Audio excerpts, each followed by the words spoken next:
Franz Leichter ist der Sohn von Käthe und Otto Leichter. Käthe Leichter war eine Ikone der Sozialdemokratischen Arbeiterpartei und die erste Österreicherin, die als Doktorin der Staatswissenschaften promoviert hat. Nach dem Februar 1934 gehörte sie den illegalen Revolutionären Sozialisten und Sozialistinnen an und war aktiv im Widerstand gegen den Austrofaschismus sowie dem aufkommenden Nationalsozialismus. Während Otto Leichter im Mai 1938 die Flucht aus Österreich gelang, wurde Käthe Leichter mit ihren Kindern daran gehindert. Als die Gestapo drohte, ihre Mutter als Geisel zu nehmen, stellte sie sich der Polizei. Die Kinder konnten später zum Vater ins Ausland nachgebracht werden. Nach 18 Monaten Haft wurde Käthe Leichter zu 7 Monaten Kerker verurteilt, danach aber nicht freigelassen, sondern ins Frauen-KZ Ravensbrück überstellt. Am 17. März 1942 wurde Käthe Leichter im Zuge der NS-Euthanasie-Aktion 14F13 in der Psychiatrischen Anstalt Bernburg, Saale, ermordet. In ihrem letzten Brief an die Familie hieß es: Um mich keine Sorgen, ich bin gut beieinander und meine Gedanken sind stets in tiefster, unwandelbarer Liebe bei meinen lieben Buben.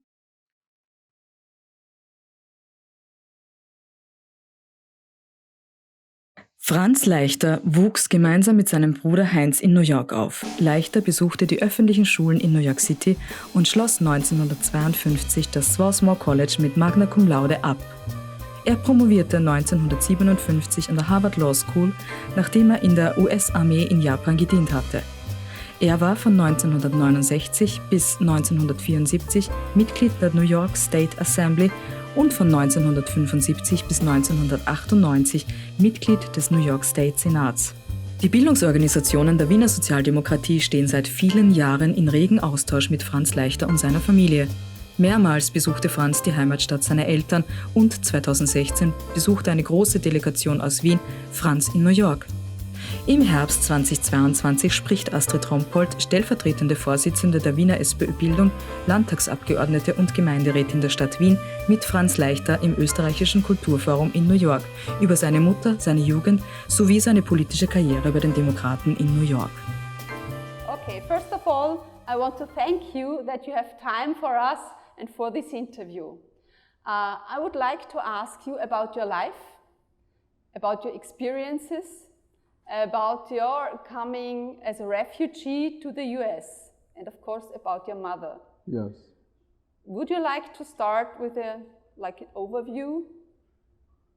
Ja, erst möchte ich sagen, dass es tut mir leid, dass ich kann nicht dieses Interview in Deutsch machen, aber ich kann viel besser geben Antwort in English. About my life, well, I was very fortunate through the effort of my father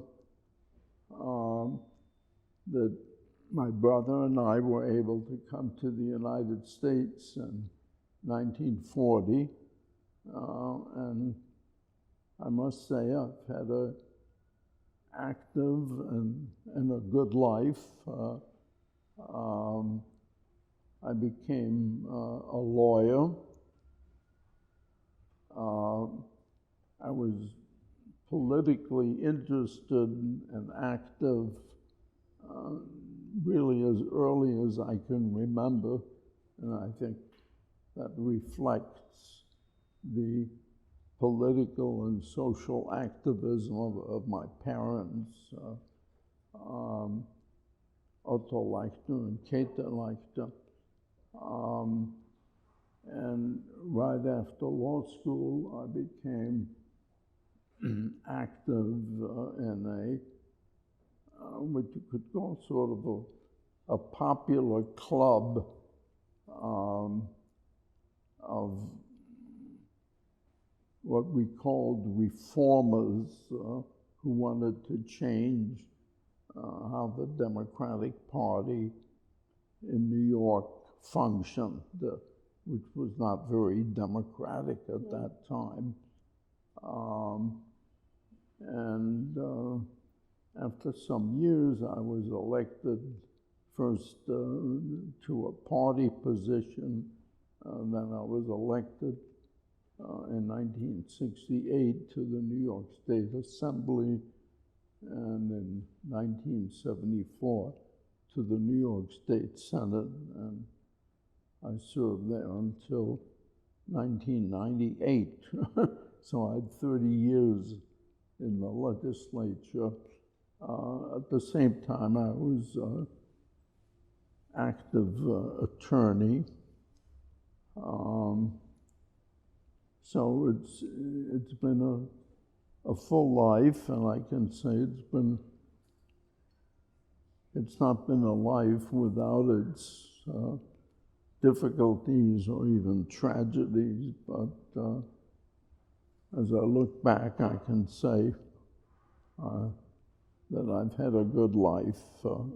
And one of the things that's been important to me is to maintain my connections to Austria, and especially to the SPO. And so to have the opportunity to meet you and this delegation from Vienna is a great pleasure for me. Thank you. Maybe let's start with your mother. Can you tell me something about her education and her job? Yeah, well, unfortunately, so much that I remember about my mother is, based on things that I've written about her and so on. I was 7 years old when I was separated from her, and I think I've probably repressed some memories but just as far as her life was concerned, she was, I think, an important figure in the Austrian Social Democratic Party. She started out, she was the secretary of Otto Bauer, and she set up the women's division in the Arbeiterkammer, and she authored and wrote some significant works on social policy, and particularly about working women in Vienna. And so she wrote the book So leben wir, and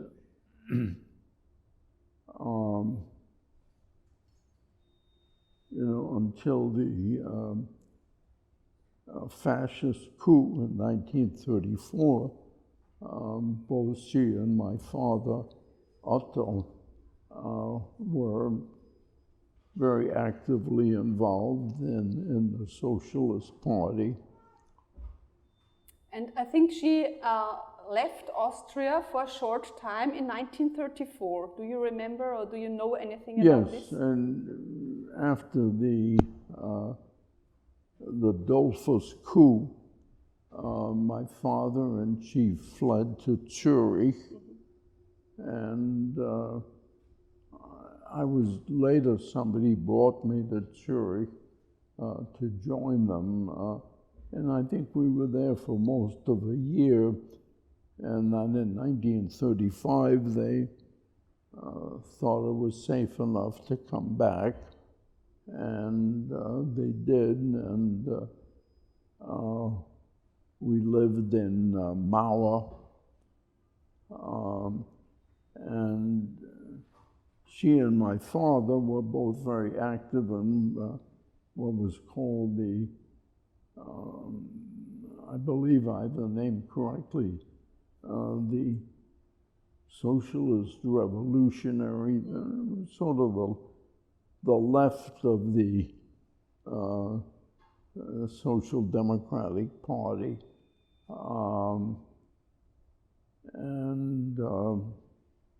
My father at one point was arrested and was in jail for a while. My mother continued active until the Anschluss, and both my father and her were given fake passports by the Czech government, which was a liberal democratic government on the Beneš. And my father used the passport right away to get out of Austria.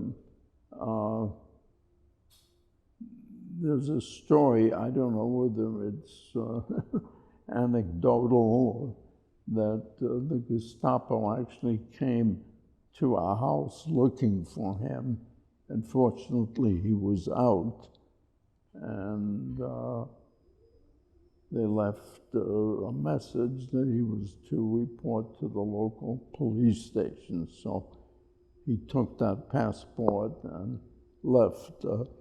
My mother decided to stay. First of all, she had my brother and me. She also had her mother in Vienna, and she wanted to make arrangements before she would leave. And I think she didn't understand the full risk that she was under. But I think there was also an attitude on her part, I'm not gonna let these bums, chase me out. I have this picture talking about these Nazi thugs. The picture is the word Jude written on our window. And a few days after the Anschluss, some of the Nazi thugs came and wrote this on our window and made noise and so on.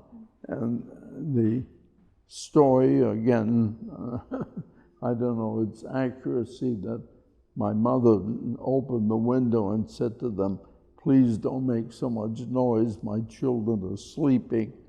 And seemingly that seemed to sort of shame them, and they left. But I have this photo that she must have taken and that somehow was preserved, which shows the word Jude written on our window. She went into hiding very soon. She made various arrangements. She arranged for me to be smuggled out of Austria. My brother actually managed to get a visa or exit papers and a passport. And on the day that he was to leave, May 30th, 1938, she called her mother, and the phone was answered by a man who identified himself as being from the Gestapo and said, we will arrest your mother unless you come and give yourself up. and which she did. And later on, it was found that the reason that the Gestapo knew that she was leaving and figured out that she would probably either visit or call her mother, because my mother had shared the information that she was leaving with a very dear family friend by the name of Puff, who had worked with my father at the Arbeiterpartei, and unfortunately, he had become a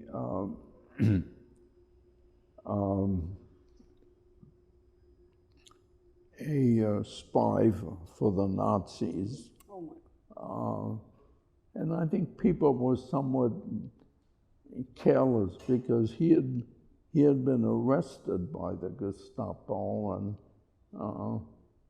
for 3 days, you know, people didn't hear from him, so on. And then he came back, and you know, people said, "Well, what happened?" He said, "Oh, it was nothing. You know, I just told them a few things, and they believed me," and so on. People should have been more careful, but you know, these were unusual times. So we know as a fact that my mother had shared the information with Puff, Hans Puff, that she was planning to leave on May 30th, and that's why the Gestapo figured out she would either visit or call her mother, which she did, and as I said, which led to her arrest. And from then on, there was no exit for her. One question, what was she accused of? Well, initially she was accused actually of treason and tried in, I guess what at that time must have still been an Austrian court, and she and there may have been 2 or 3 other people who were tried with her, and they were acquitted, and she was convicted only of having smuggled papers out of the jail, and I think received either a short jail term or maybe what we call time served, that they said, well, you've already been in jail for 1.5 years. So she was freed really by the Austrian judicial system, such as it existed at that time, but the Gestapo, of course, wouldn't let her go, and so they took her and went to Ravensbrück concentration camp, where she was until, we believe, March 1942, when they decided to make Ravensbrück Judenfrei, and murdered all the Jews, including my mother. Did you get any messages from her while she was in concentration camp? Yes, she was able occasionally to write some letters, and my father, my brother, and I at that time were in Paris, and we were able to send her letters, which I think she received. We had to send it through an aunt of hers who was in Vienna, and some of my understanding is that she was able to get these letters, and she knew that my father, my brother, and I had made it to the United States because her very good friend, Rosa Jochmann, a very fine and distinguished Austrian public servant, as you know, served many years in the parliament. So Rosa Jochmann told us when we saw her after the war that my mother was able to tell her in the concentration camp that with great pleasure that we were safe in the United States. I can imagine that they were both in Ravensbrück. Yes. I guess. Yes. Yes. Rosa was there from, I think, maybe 1940 until the very end, the very liberation of the camp. Rosa was a great friend of my mother, a great friend of my family, and I had the pleasure many times in Vienna of visiting her. Mm. And she was also active in the resistance, wasn't she? Yes. Yes. I want to come back to you. How did you manage to leave Austria while your mother was in jail? Well, my mother, with a person who had worked for our family, had a young son by the name of Helmut, who was my playmate. He was about the same age as I was, and my mother and Helmut's mother worked out this scheme that she would take me out of Austria as her son. She was not Jewish, and she had a visa to go to England, and she had a job there. So I was taken by Irma, her name was Irma Turnzek, out of Vienna. And I'm just not sure of the time. It must have been before my mother was arrested, so maybe in May and so on. And we traveled through Germany, and it was actually, quite perilous. And the only thing I remember about the trip is that Irma, who I knew very well, said to me, "You have to call me Mutti." And of course I kept on saying Irma. And, there were people in the compartment with us, but nobody paid that much attention. Obviously, we got safely there, and we got to England. I'm sorry, we got to Belgium, and I was actually taken in for a couple of weeks by Fritz and Katja Adler, who were in Belgium, and my father, who was already in Paris, and came to pick me up. Just as a footnote, we were able to get Irma Turnzek recognized by Yad Vashem as one of the people who saved the Jewish life, my life. And unfortunately, the plan had been that after she got to England, first she would leave me off in Belgium. She went to England. Maybe she had a job there, I think, as a domestic. And then she would go and pick up her son, Helmut. But it then became known that she was advised that the Gestapo knew that she had smuggled me out of Austria. And how did she know?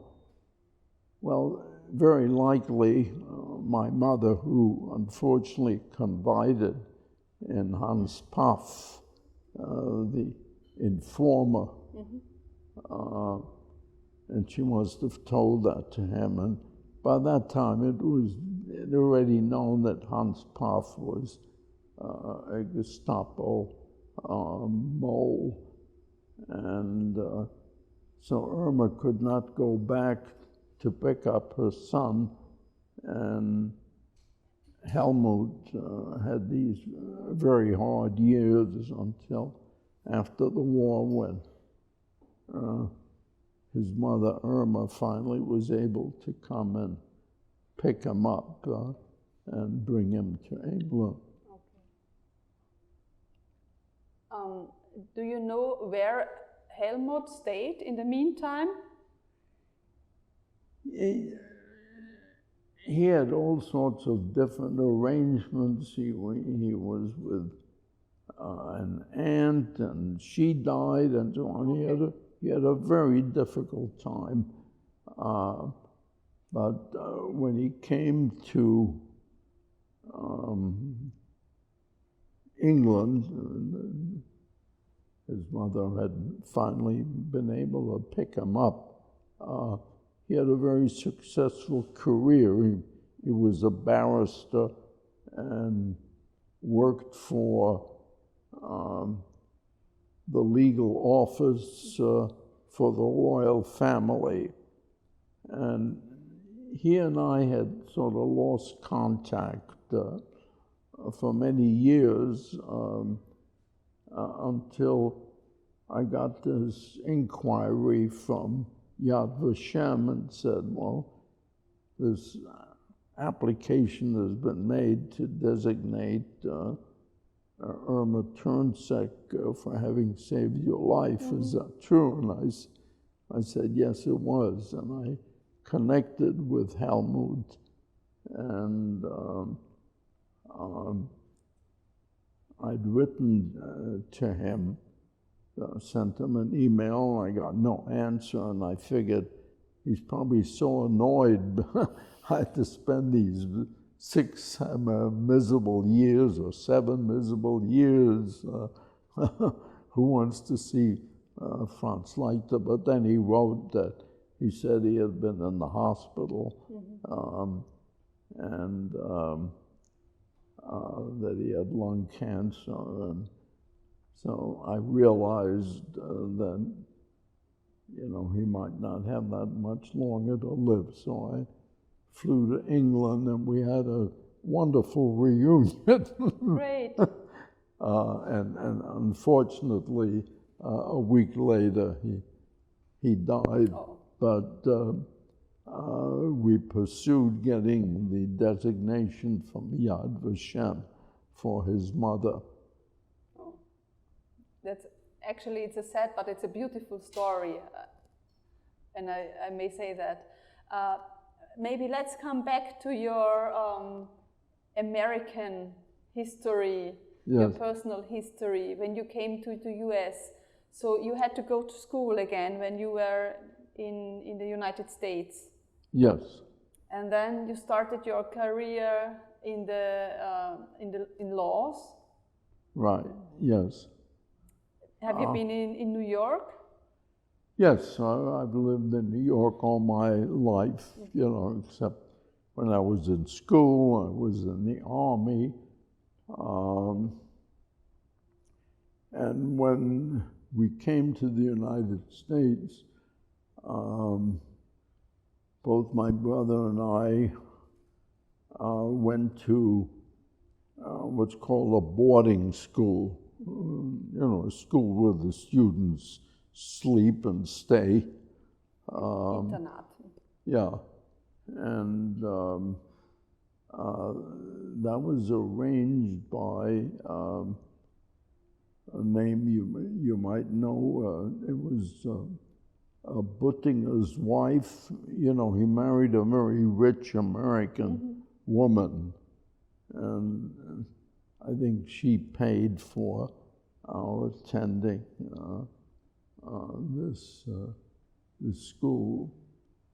So I was in that school, and then I went to Swarthmore College, a small liberal arts college in Pennsylvania, and then I went to Harvard Law School and became a lawyer.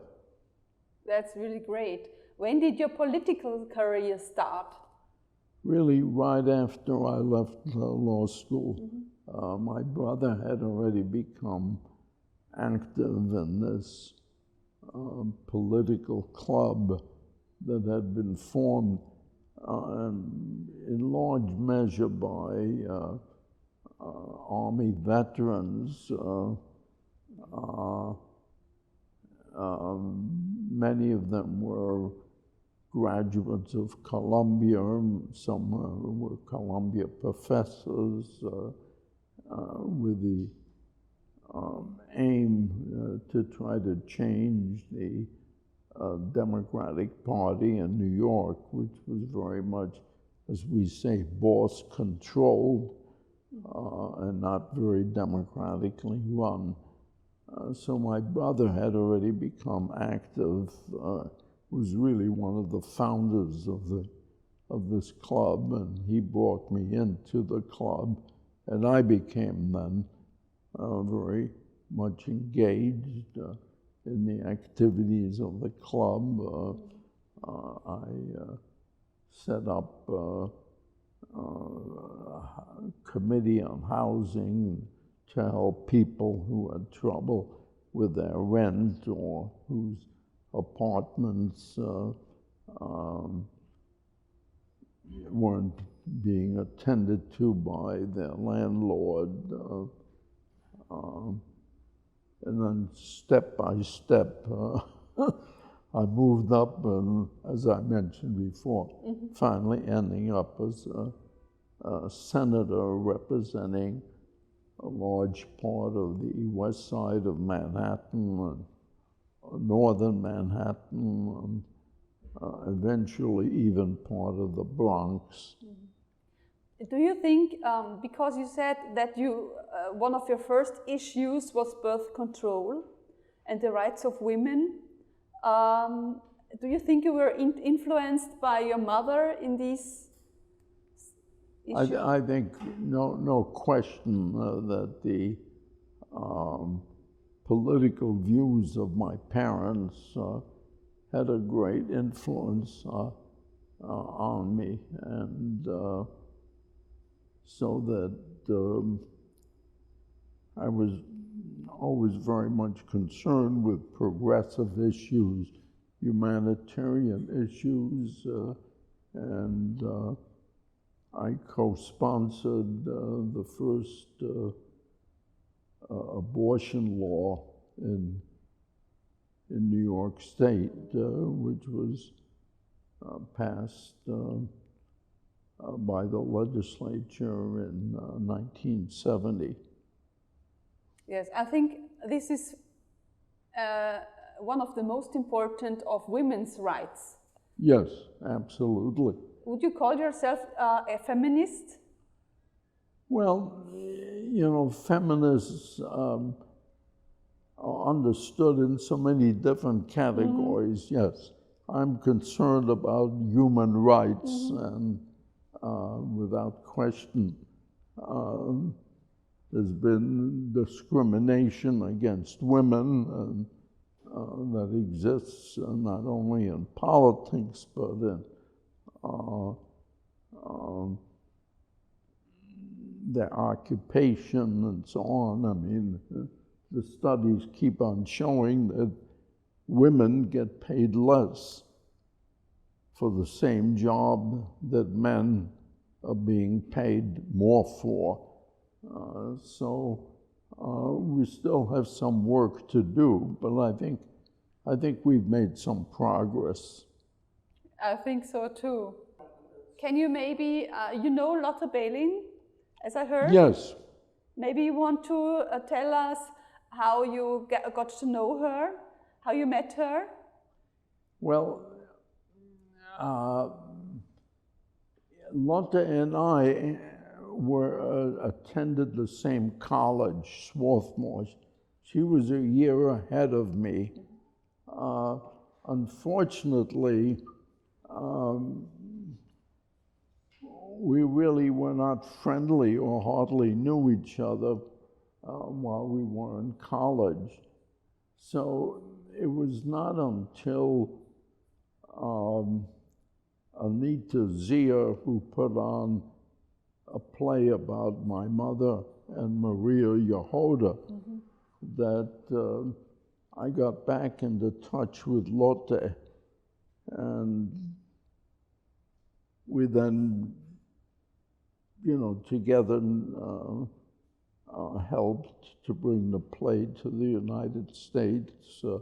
It had already been performed in Vienna. I went to the first performance in Vienna. And then Lotte and I helped to arrange a US tour. She was a professor at MIT, Massachusetts Institute of Technology, and so she arranged for the play to be performed there, and then she and I worked together in the Austrian Cultural Forum, as it has so often when it involved my mother or me, was very helpful and decided that the play could be performed here. So Lotte came here, and I believe that the Austrian Cultural Forum arranged for her to stay in this building. Well, that's to live here? Well, I think you have, yes, they have accommodations here. Yes, I heard that. And when Helen Myman, who's a well-known documentary filmmaker in Austria, made this film about my mother, which was shown here, she also stayed here. The Austrian Cultural Forum has been really very supportive of plays, documentaries, events concerning my mother. Great. Are there any other questions? Well, what is going on in Austria right now? I'm sure you are observing what is going on in Austria. What is your take on that? Our political developments back home. The take on the political development in Austria, because once again there are some it's about corruption. Thank you. About people. The former government is said to have been corrupt. Actually, that's the what they. Well, courts had to leave office. Yes. Yes. which was a benefit to Austria and to Europe. It's hard for me to follow, what is happening in Austria, except when it's reported in American newspapers. But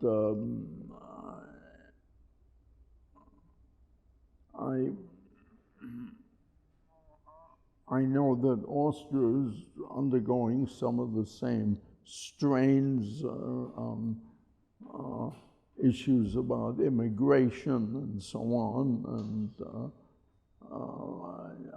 I assume inflation has become Very a factor there, as it has throughout Western Europe and very much in the United States.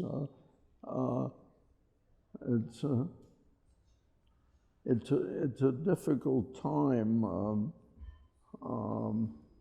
and one of the things that I think is interesting in Austria, but which you see also in the United States, is how working people have moved away from the Social Democrats, or in the United States, the Democrats, and have been supportive rightist parties. Yes, I think this analyzes deeply how big the difficulties are which we are now confronted of. So yes. We have a lot to do, as you said before, so that people get their rights back. Actually, in Austria, I think it's one of the examples which are getting worse is the health politics. It was yes. much better under the Social Democrats, and we have to do that. We gain that back to get back into government on the federal level, actually. Yes. So I think I want to thank you for your time. Thank you for your answers. Well, thank you for having this interview, and I'm so delighted that this group from Vienna has come to New York and is being hosted here by the Austrian Cultural Forum. So it's a delight for me to meet you and the other members of the group. Thank you. Thank you. I am, and we are all looking forward to you coming to Vienna again. Yes, well, I am too, and I hope, that my health allows me to. I haven't been in Vienna since 2019, and I miss being there. Yes, we're looking forward and see you there, hopefully. Right, well, every time I've been there, people have been so hospitable, and I would love to go there. Great.